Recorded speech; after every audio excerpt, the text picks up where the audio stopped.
दोस्तों आज हम लेकर आए हैं एक और नई कहानी। ये बहुत ही मज़ेदार और रस भरी कहानी है। पूरी कहानी सुनने के लिए अभी वीडियो को लाइक करें, चैनल को सब्सक्राइब करें और नोटिफिकेशन बेल को दबाना ना भूलें। शिवांगी बहुत ही खूबसूरत थी। वह जितनी खूबसूरत थी उतनी ही ईमानदार। न किसी से झूठ बोलना, न किसी से फालतू की बातें करना, बस अपने काम से काम रखना। उसी क्लास में एक लड़का था जिसका नाम रंजीत था। वो मन ही मन शिवांगी से बहुत प्यार करता था। रंजीत अक्सर उसके छोटे मोटे काम कर दिया करता था। बदले में जब शिवांगी मुस्कुराकर थैंक यू कहती तो रंजीत की खुशी का ठिकाना न रहता।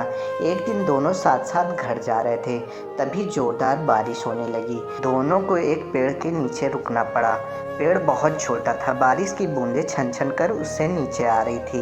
ऐसे में बारिश से बचने के लिए दोनों को एक दूसरे के बेहद करीब आना पड़ा। शिवांगी को इतने करीब पाकर रंजीत अपने जज्बातों पर काबू न रख सका। उसने शिवांगी को प्रपोज कर दिया। शिवांगी भी मन ही मन उसको चाहती थी, इसलिए वो भी राजी हो गई और इस तरह दोनों का प्यार परवान चढ़ने लगा। एक बार शिवांगी उसी पेड़ के नीचे रंजीत का इंतजार कर रही थी। रंजीत बहुत देर से आया। उसे देखकर शिवांगी नाराज़गी से बोली, तुम इतनी देर से क्यों आए? मेरी तो जान ही निकल गई थी। ये सुनकर रंजीत बोला, मैं तुमसे दूर कहाँ गया था, मैं तो तुम्हारे दिल में ही रहता हूँ। तुम्हें यकीन न हो तो अपने दिल से पूछ लो। रंजीत की प्यारी सी बात को सुनकर शिवांगी अपना सारा गुस्सा भूल गई और वो दौड़कर रंजीत से लिपट गई।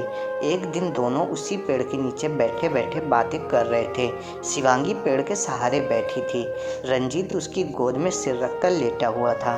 तभी शिवांगी बोली, जानू अब तुम्हारी जुदाई मुझसे बर्दाश्त नहीं होती।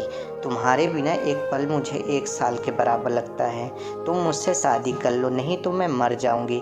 रंजीत ने झट से शिवांगी के मुंह पर अपना हाथ रख दिया और बोला, मेरी जान ऐसी बात मत किया करो।